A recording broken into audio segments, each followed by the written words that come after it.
Bismillahirrahmanirrahim. Assalamualaikum warahmatullahi wabarakatuh. Waalaikumsalam warahmatullahi wabarakatuh. Alhamdulillah wassalatu wassalamu ala Rasulillah Sayyidina Muhammad ibn Abdullah wa ala alihi wa sahbihi wa man walah. Subhanaka la ilma lana illa ma 'allamtana innaka antal alimul hakim. Rabbi antiqni bil huda wa alhiqni bis salihin. Allahumma ij'alna hudatan muhtadin wa la taj'alna dhalina mudillin. Amin ya rabbal alamin. Bapak-bapak, ibu-ibu yang saya muliakan, alhamdulillah kemarin kita bahas tentang terakhir itu bab tentang al-hilm dan al-'afw, toleransi dan pemaaf, sifat toleransi dan sifat pemaaf. Hari ini masuk ke bab yang ke-8, judulnya ar-rifqu. Ar-rifqu itu artinya lembut, berlaku lembut, memiliki sifat lembut. Hari ini pelajaran bab ke-8 kita adalah tentang lembut. Ya, langsung saja. Jauhilah semampumu akan sifat keras dan sifat apa? Orang Betawi kalau mensifati orang yang keras tuh, dasar lu kepala batu, gitu. Batu keras. Jadi di sini kita disuruh sebisa mungkin menjauhkan daripada sifat namanya ghilzah, yaitu sifat keras fil qawli wal fi'l, dalam ucapan dan juga dalam perbuatan. Jadi nggak hanya dilarang kita berbuat keras, tapi berkata keras juga nggak boleh. Nggak boleh, karena apa? Fa innaha sifatun khabithatun, itu sifat yang buruk. Tunaffirur rijala minka, yang bisa bikin orang jauh dari kita. Lu jangan deket-deket sama dia, orangnya kasar. Gak ada orang senang sama orang kasar. Ada yang demen sama orang kasar? Bapak-bapak demen gak sama orang kasar? Ibu demen gak, Bu? Sama orang kasar? Fa innaha sifatun khabithatun tunaffirur rijala minka. Sifat ini sifat yang buruk yang menjauhkan orang dari kita. Sehingga kalau kita punya sifat ini, pasti orang akan menjauh. Mendekat pun terpaksa, karena takut dikasarin sama kita. Aduh, sampai-sampai orang yang model begitu ketika meninggal banyak yang senang. Alhamdulillah, tenang juga kita, istirahat dari dia. Capek hidup bareng sama dia. Na'udzubillah min dzalik. Kita nggak pengen jadi orang yang kayak begitu. Kita pengen jadi orang yang kalau kita meninggal dunia, orang sedih dan doakan kita, bukan orang bakal malah nyumpahin kita. Sengsara. Hiduplah di dunia ini dengan kehidupan yang baik, sehingga kalau kita meninggal, orang kehilangan kita, orang doain kita, orang ucapin yang baik tentang kita. Waj'al li lisana sidqin fil akhirin. Nabi Ibrahim doanya begitu. Ya Allah, jadikanlah saya nih, nama saya disebut yang baik-baik sama orang. Ternyata udah sekian ribu tahun sampai gini hari kita nyebut-nyebut nama Nabi Ibrahim. Tiap sholat Allahumma salli ala Sayyidina Muhammad wa ala ali Sayyidina Muhammad kama shallaita ala Ibrahim wa ala ali Ibrahim. Kita sebut sampai gini hari, kita bukan umatnya, bukan. Kita umatnya Nabi Muhammad. Tapi Nabi Ibrahim dengan kebaikannya, dengan kesalehannya, dengan memberikan kesan baik kepada manusia saat itu, ternyata sampai hari ini. Bukan hanya Nabi Ibrahim, kita mengingat keluarganya. Anaknya siapa? Ismail dan Ishak. Kita ingat bini-bininya, siapa? Bini-bininya ya. Jadi saya tekenin nih, jamak nih, bini-bininya. Kagak satu doang bininya. Berapa? Ada dua yang kita ingat, siapa? Siti Sarah dan Hajar. Kalau ibunya Nabi Ishak siapa?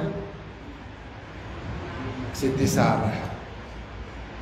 Ya, ibunya Ismail bukan Ustaz Ismail yang suka ceramah di sini, bukan. Kalau Ustaz Ismail yang ceramah di sini saya nggak tahu ibunya siapa. Ibunya Nabi Ismail namanya Siti Hajar. Ingatnya sebenarnya gampang kalau mau bedain Siti Sarah sama Siti Hajar. Hajar itu Hajar hijrah ke Mekah, sehingga Nabi Ismail waktu itu tumbuh besar di Mekah. Jadi Nabi Ibrahim ini punya anak nungguin lama, dapet. Jadi pertama istrinya namanya Sarah, kagak punya anak. Kata Sarah, suamiku kawin lagi dah, nih sama sahabat baikku namanya Hajar. Kawin, dapat Ismail. Udah dapat Ismail apa? Disuruh bawa ke Mekah. Nabi Ibrahim suruh bawa. Waktu itu beliau di salah satu, kalau nggak di Palestina, di Irak, satu antara dua. Disuruh pindah ke Mekah. Anak masih kecil, si balita, sama istrinya ditinggalin di situ. Udah bawa ke situ. Nabi Ibrahim sekarang balik lagi, kata Allah. Ya, ini bini saya bagaimana? Anak saya bagaimana nih? Saya tinggalin biwadin ghairi dhi zar'in, di tempat yang tandus, padang pasir, panas, kagak ada tumbuh-tumbuhan, kagak ada air. Udah, tinggalin perintah saya. Perintah Nabi Ibrahim nurut. Udah sekian puluh tahun ditinggal nih bini sama anaknya. Tentu Bapak Ibu pernah dengar kisah Siti Hajar begitu ditinggalin, kebingungan mau nyari minum buat anaknya nih di mana nih. Ini lakinya udah pergi nih. Pergi dari Bukit Safa ke Bukit Marwah. Nyampe di Bukit Marwah nyari-nyari nggak ada air, balik lagi ke Safa. Nggak ada lagi, nyari lagi ke Marwah. Nggak ada lagi, nyari lagi ke Safa. 7 kali. Kalau kita mah, kalau di Safa nyari nggak ada, ke Marwah nyari nggak ada, kelar udah. Ngapain lagi, balik lagi. Tapi ini karena seorang ibu yang sedang mencarikan air buat anaknya yang masih kecil yang kehausan, dia nggak berhenti, nyari bolak-balik, nyari nggak berhenti, sampai akhirnya keluar namanya air Zam-Zam. Udah nih ditinggal lama, masya Allah, orang-orang cinta sama Nabi Ismail.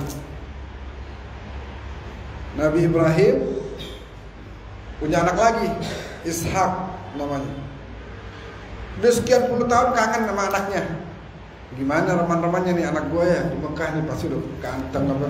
Nyampe sono lagi kangen-kangenan, mimpi suruh ngapain?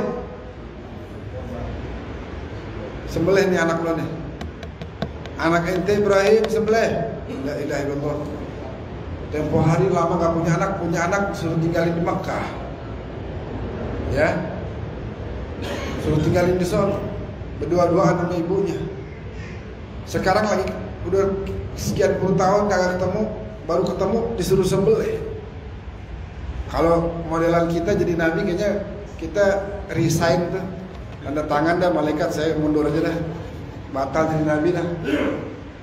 Serahin deh nih sorban nih, sorban, nih imamah saya, nih gamis saya, nyerah dah jadi nabi dah. Kalau modelan kita, ini gitu amat roman-romannya nih, anak pakai mau disuruh sembelih. Modelan kita yang imannya rada-rada gitu, wah melihat anak sayang-sayangin, batal aja dah jadi nabi dah. Tanda tangan, pakai materai, mundur jadi nabi. Terus Nabi Ibrahim kagak, Ismail kadia kalau kata orang Sunda, sini berubah karena Allah udah lihat, wih ini luar biasa nih, ini beneran nurut sama saya nih, bener-bener yang dia dengerin cuman saya doang, dia kagak mau dengerin tuh setan yang nyuruh-nyuruh, disambit batu sama dia. Udah Ibrahim ngapain nyembeli anak, mana ada bapak nyembeli anaknya, bangetan ente begini, Bismillahirrahmanirrahim, tipu gitu. Akhirnya benar-benar nurut. Melihat udah nurut banget, Nabi Ibrahim akhirnya diganti Ismailnya dengan domba ya. Singkat cerita, itulah akhirnya membuat Nabi Ibrahim namanya sampai hari ini dikenang sebagai seorang Khalilullah, sebagai seorang yang sangat dekat dan taat kepada Allah. Nah itu kita pengennya begitu. Caranya gimana? Jalanin hidup dengan baik, sehingga nanti kalau kita udah meninggal dunia, orang mengenang kita dengan kenangan yang baik-baik. Aduh, coba dia masih ada, pasti dia bakal nolongin kita. Coba dia masih ada, kangen sama senyumannya yang tulus, yang ikhlas. Coba dia masih ada, kedemenannya itu dia tuh suka bantuin tetangga, Masya Allah. Sehingga itu menjadikan mereka akan doain kita. Wa takhullu bi syu'uni hayatik. Kekerasan itu, kekasaran itu akan merusak urusan-urusan hidup. Tidakkah kau lihat bagaimana Allah Subhanahu wa taala memberikan bimbingan dan arahan kepada nabinya? Allah berfirman, walau kunta faddan ghalidhal qalb. Awalnya, fabima rahmatin minallah linta lahum walau kunta faddan ghalidhal qalbi lan faddu min hawlik. Jadi kata Allah, dengan kebaikan rahmat dari Allah, wahai Nabi, engkau terus berbuat baik kepada mereka. Karena apa? Kalau seandainya kamu itu kasar, kamu itu keras, lan faddu min haulik, pasti mereka semua bakal lari dari kamu. Tadi saya kasih contoh, kita di sini nih, kagak ada kan yang demen sama orang kasar. Kira-kira ada orang kasar kita menjauh apa enggak? Menjauh, ngapain dekat-dekat sama orang kasar? Begitu juga kata Allah, Nabi, kalau kau berlaku kasar, pasti mereka lan faddu min haulik, akan lari darimu, akan menjauh. Misi dakwahmu enggak akan berhasil. Mereka bakal lari, enggak bakal mau dengerin ceramahmu, enggak bakal mau dengerin nasihatmu, enggak bakal mau dengerin dakwahmu. Sehingga apa? Nabi selalu linta lahu, engkau selalu berlemah lembut wahai Nabi kepada umatmu. Dan lawannya kasar, lawannya keras tadi apa? Arif, lembut. Fil qawli wal fi'l, dalam ucapan juga dalam perbuatan. Fa innahu mahmudun fi kulli hal. Sesungguhnya lemah lembut itu terpuji dalam segala kondisi. Dalam kondisi apapun lembut. Lembut. Kalau anak di masjid, kita kasih tahu boleh, tegas boleh, cuman kasar jangan. Sampai ada tuh anak kecil lagi di masjid, mungkin tuh bapak-bapak mungkin lagi habis di PHK kali di kantornya ya. Ini anak rame digampar kecil tua. Mulai tuh hari sampai gede tuh anak gak mau masuk masjid lagi. Kan bahaya. Cuma gara-gara emosi sesaat, dia pengen didik anaknya, si anak ini nggak tahu anaknya apa anak orang, dengan cara kayak begitu. Akhirnya apa? Mulai tuh hari si anak nggak mau lagi. Dia istilahnya kalau masih kecil tuh waktu itu istilahnya apa? Trauma. Ngeliat masjid takut. Enggak, takut. Sampai gede nggak mau lagi masjid. Gara-gara kan dosanya si bapak akhirnya. Jadi Mahmud, terpuji lemah lembut itu. Junjungan kita baginda Rasulullah Sallallahu Alaihi Wasallam, paling lembutnya orang dalam dakwah. Di Indonesia nih, ini negeri kita nih, negeri yang jumlah kaum musliminnya paling banyak di dunia. Bapak-bapak silahkan cari, ada gak negara selain Indonesia yang umat Islam 200 juta lebih? Nggak ketemu. Cuma di sini doang. Dari seluruh dunia nih ada sekian banyak negara. Cari mana yang umat Islamnya 200 juta lebih? Nggak ada. Cuma di Indonesia. penduduk 270 juta kurang lebih, ya.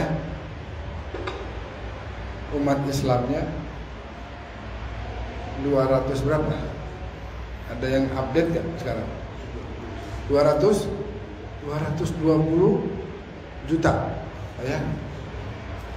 Itu karena berkah dakwah yang disampaikan ke Indonesia dengan cara lemah lembut. Orang Indonesia dulu agamanya apa? Hindu, Buddha. Ini para pendakwah datang dengan lembut, dengan senyum, ngasih makan, bantuin. Sehingga dengan lemah lembut tadi ini orang-orang Indonesia ngelihat, ini baik banget nih orang. Ini ajarannya apa ya? Kepengen juga baik kayak begitu. Jadi orang Indonesia yang udah pada baik-baik aja ngelihat para pendakwah itu lebih baik dari mereka. Padahal orang Indonesia sendiri itu udah baik-baik. Beda halnya dengan orang di Asia sana tuh, di wilayah di Arab tuh orangnya agak keras-keras. Orang kita udah baik-baik, tapi ngelihat para pendakwah lebih baik lagi. Dan itulah kemudian membuat mereka jadi menerima Islam. Ini saya tadi malam baru pulang. Sabtu, Minggu, Senin nemenin ayah saya ke Bandung ke rumah sakit. Mau cek jantung 3 hari. Di kateter dimasukin kamera ke dalam. Apa perlu dipasang ring apa enggak begitu. Alhamdulillah kemarin pas dicek hasilnya bagus. Jadi belum pasang ring. Dan alhamdulillah gratis BPJS. Malah ayah saya dapat BPJS-nya yang kagak ada iurannya. Kenapa? Karena apa? Bukan lansia. Kalau ayah saya gara-gara profesinya guru. Jadi APBD yang bayarin. APBD daerah Jakarta. Udah kita kagak bayar iuran, kagak bayar juga berobat. Masya Allah. Ini ngebantu banget nih BPJS. Alhamdulillah. Itu sekamar, ya namanya BPJS gitu ya, bareng-bareng 4 orang. Semuanya tuh ada baik-baik sama kita. Jadi kita sapa begini, sapa, kita ajak ngobrol, tegur, kita doain. Mereka pada baik-baik. Pas kita pulang pada sedih, pada nangis. Emang orang sini baik-baik, orang Indonesia baik-baik, Masya Allah. Lihat Nabi kita Nabi Muhammad Sallallahu Alaihi Wasallam. Beliau dakwah pernah pergi ke satu kota namanya Taif. Daerahnya enak di sana, banyak kebun. Kalau di Mekah kan sedikit ya kebun-kebun. Madinah juga ya lumayan lah, lebih banyak dari Mekah. Tapi kalau di Taif enggak, banyak kebun-kebun. Bahkan dari dulu, dari zaman Rasulullah, para sahabat berkebun di sana. Nabi pernah sekali waktu dakwah ke Taif, bawa misi mengajarkan ajaran Islam, ajaran yang bisa membawa mereka masuk ke surga. Itu Nabi nyampe sono ditolak. Nabi nyampe sono ditimpukin. Nabi nyampe sono dihina-hina, dicaci maki. Kira-kira balasannya Nabi apa? Balas caci maki apa enggak? Balas nimpukin apa enggak? Balas ngehina apa enggak? Berhari-hari di sono, tiap siang mau dakwah kagak ada yang nerima. Malam mau nyari tempat istirahat, kali ada orang baik gitu mau nampung, kagak ada yang buka pintu. Berhari-hari. Ya Allah, coba kalau Nabi ke Keramat Jati, kita berebut kali ya. Nabi rumah saya aja, kita beliin kipas yang baru, ya kan?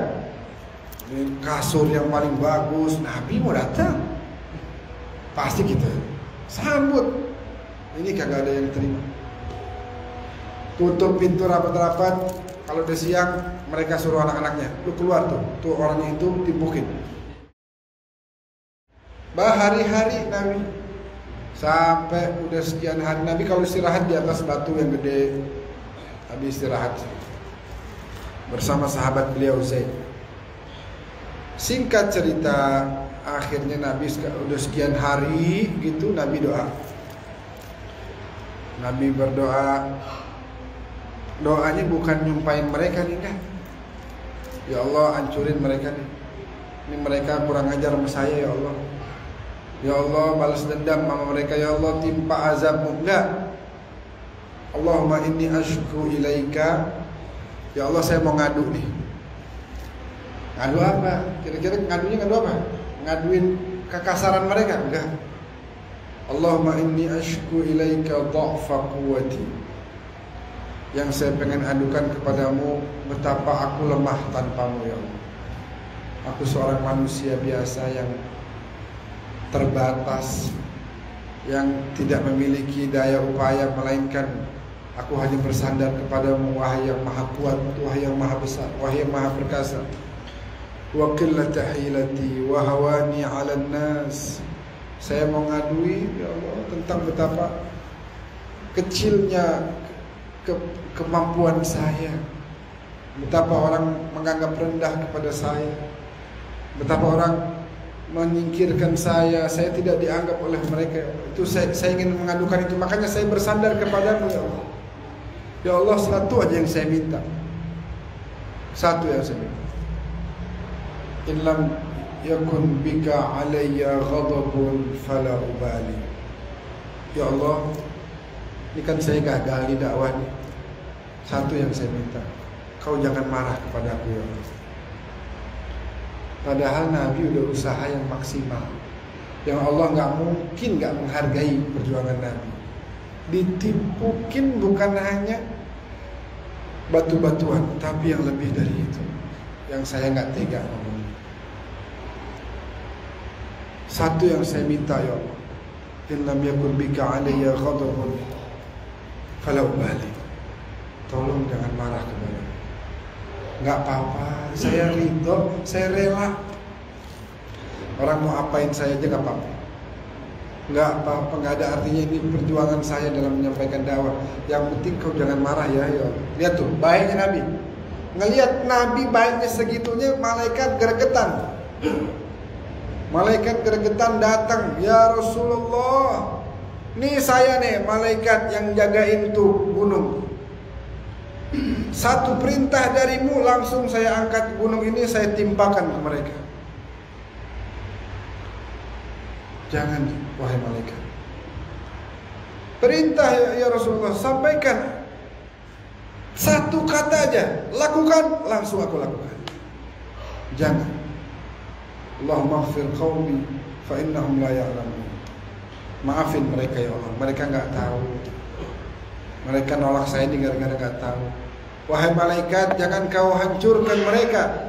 Memang mereka sekarang tidak ada yang beriman, tapi saya berharap nanti lahir dari anak keturunan mereka yang mau beriman kepadamu. Akhirnya benar doanya Nabi. Baru satu generasi banyak yang beriman kepada baginda Rasulullah sallallahu alaihi wasallam. Jadi lembut luar biasa. Sampai pernah tuh ceritanya Nabi lagi apa?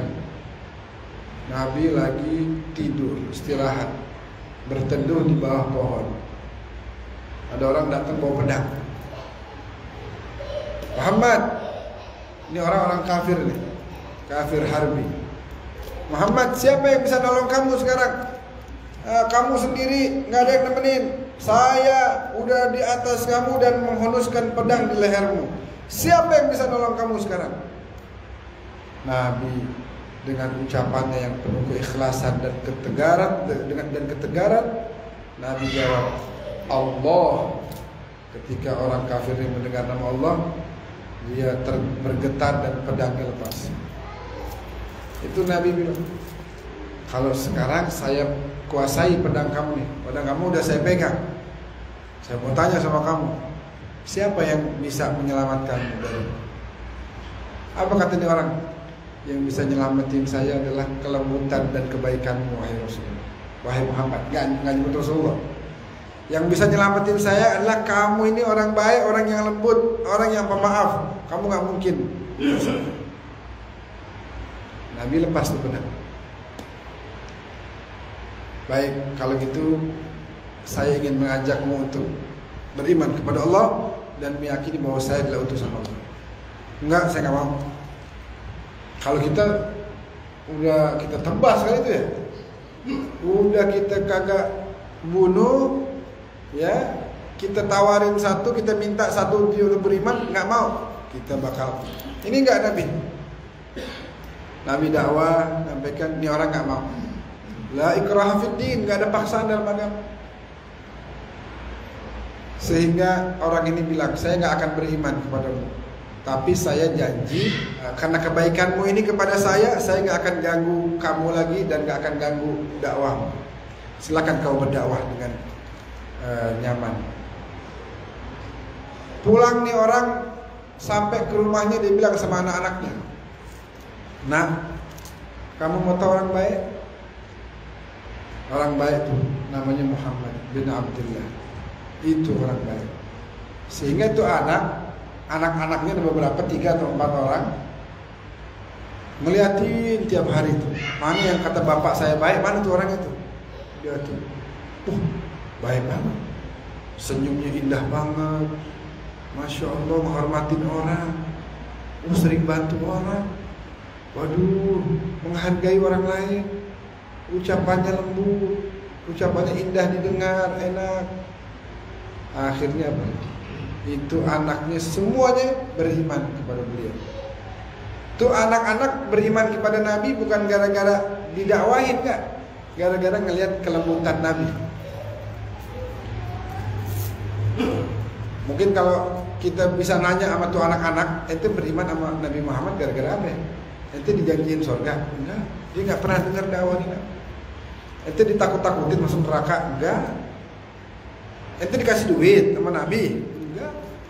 Ngelihat kelembutan Nabi, kebaikan Nabi, mulianya akhlak budi pekerti, itu yang membuat kita kemudian mau beriman kepada Nabi. Itu ar-rifq. Itu Nabi kita begitu. Falidzalik ar-rifqu fil qawli wal fi'li. Jadi kelembutan dalam ucapan dan juga perbuatan. Jadi bapak-bapak, ibu-ibu, kita ini kan dakwah. Dakwah itu kan bukan hanya kayak begini nih. Ada kitab, ceramah, di mimbar. Enggak. Bapak-bapak pengen nggak anak jadi baik? Pengen. Itu ngajak kepada kebaikan namanya apa? Dakwah. Nah, dakwah caranya harus lembut. Dakwah caranya harus lembut. Tegas boleh, kata siapa nggak boleh tegas, tapi nggak boleh kasar. Karena kekasaran itu akan membekas di hati anak-anak kita. Jadi caranya kalau mau dakwah, baik dakwah kayak begini gitu, atau dakwah secara umum gitu, mengajak kepada kebaikan, caranya tegas boleh, tegas, tapi kasar nggak boleh. Kasar, ngucapin kata-kata yang nggak pantas, yang nggak layak, itu jangan. Atau berbuat sesuatu yang menyakiti fisik sampai apa namanya ya.